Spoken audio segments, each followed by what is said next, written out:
Hi, I'm Bert Kinnister, and I've created more winning pool players than any other man in history. What we've got for you today is one of the most important tapes that I've ever created. This is a speed tape. Guaranteed, through the proper use of this tape, your ability to get that cue ball where you want it to be is going to increase dramatically. You know, I see so many players that can get the ball on the right line, but they're still, 4 or 5 feet away. They're on the right line to the next shot, but what they've got is a shot, not position. This is position. This is a shot. So what we're going to try and do with you here today is increase your ability to control the speed. And it's about a 6-week process here. I need you for an hour a day, 5 days a week, 6 to 8 weeks. What I will do for you is I will get your mind and your hand communicating in a way that they've never done before. I'm going to be back in a couple of seconds and we're going to get started with this. Hi, I'm Bert Kinnister and this is the speed tape. I'd like to dedicate this tape to the girls of the WPBA. The reason I'm dedicating this to the women is because of all the things that, there's a lot of great players out there, and the basic problem I see with a lot of the women is they don't have their speed down. Their mind-hand agreement isn't good enough to get them as close to the ball as they need to be. The real cut is, say this cue ball's coming around 2 rails for position on this 3, and naturally we want an angle. We're going to come back for the 9 over here, so we want to come off with an angle to let us come back for the 9 ball. We'll come off 2 rails, and time again, the women, and time again, I see, men do it too.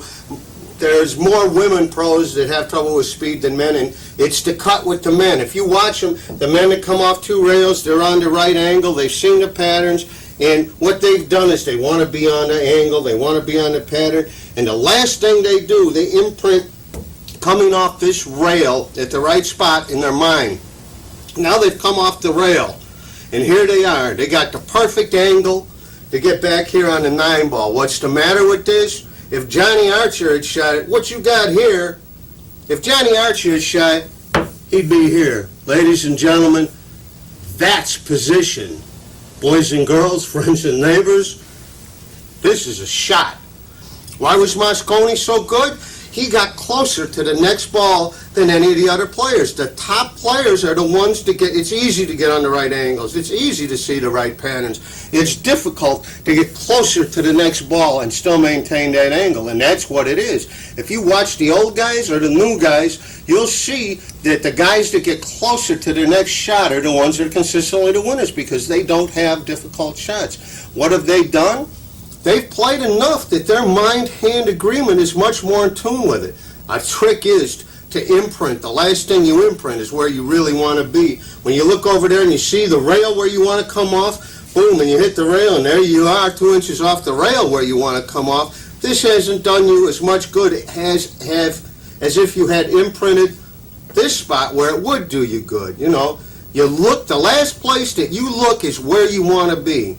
When you approach a shot, look at the bad things first and the good things last. How many times have you hit a ball and put the cue ball exactly in the worst spot for you to be? That's because very often as human beings we look at the good things first and the bad things last. We want to see the good, and then the last thing we look at is the worst thing that can happen to us, and we go right ahead and do it.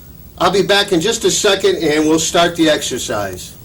Okay, the major problem I'm going to have with this today is the pool table. When I bought the pool table, I didn't realize what this problem was. There's actually lumps in the slate where there's some really strange rolls that are going to occur here. What we're going to be doing here is we're going to shoot a ball progressively down the table. One ball is going to come here, here, here. We're going to go.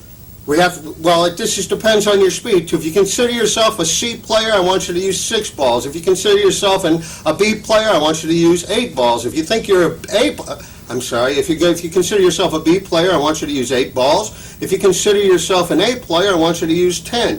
What we want to do is the first part of this exercise will be to get all 10 balls progressively farther down the table without ever having touched the end rail. If you touch the end rail, then you have to start all over again. But a key element of this exercise is if you touch another ball, you start all over again. Now, once we do it all one way, then we're going to come off the rail and come back. Then we're going to come off the third rail, or the second rail, and come back that way. The thing is, I won't want any of you to touch another ball. I want you to shoot all these balls perfectly straight. You're trying to develop the agreement between your mind and your hand that allows really good communication, so that your hand does exactly what your mind, a real extension of your mind. You're not haphazardly hitting balls. I've seen this be very successful. My problem is what you're going to see are some pretty scary rolls in here along the way. I'm going to start out with 6 balls, as what I'd like to see a C player do, and I'm going to show you how this goes. Let me see. Let me take a couple of these balls out of here. 1, 2, 3. Is that going to be right? 1, 2, 3. There's 6 balls. 6 balls. Let's see if we can do it with 6. Now, it's pretty easy with 6. Actually, it doesn't get too difficult till you get 8 up there. But watch, if you see some strange rolls, man, there's lumps in my slate. I've never seen anything like it. You just want this to go a little farther. A strange little roll there. A little farther.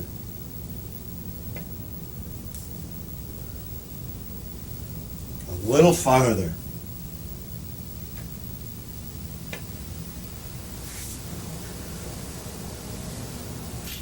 Not too bad. A little farther.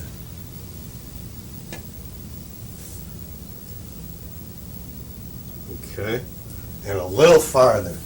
If you touch that end rail, you're doomed. You got to start over. Get there! Oh man, I didn't even do it with 6. Let me do that over. You've got to go back and you've got to start over. You've got to go back and you've got to start over. That's the key to this. The key to this.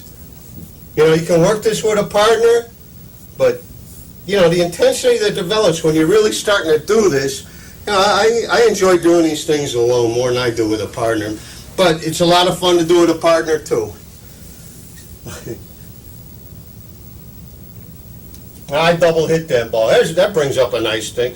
If you ever want to foul a ball, say you're trying to create a cluster in a 9-ball game and you know you're going to make a foul, and you don't want to just touch it lightly because you're afraid that you're going to move the balls too far, this is the move. If you got a cluster here and all you want to do is create a foul, instead of hitting this ball like this and moving these balls farther than you want, here's what you do. You put the tip on the table and you roll the tip into it and just touch them. Foul, and you haven't moved the cluster any. Next guy's got to figure out what to do. He probably went to school on you, but that saved me many a ball game. All right, let's do this. All right.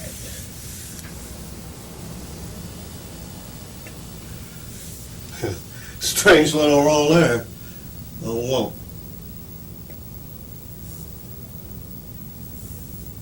What you're learning is your mind and your hand to talk. Your mind and your hand to talk. Don't take this lightly. If you're going to take this lightly, just get up and do it. Put 10 of these up there, get up and do it, and if you do it and there's no problem, then go ahead and take it lightly. I've seen what this can do for people. I've seen what this can do for people. Well, I got a lot of room.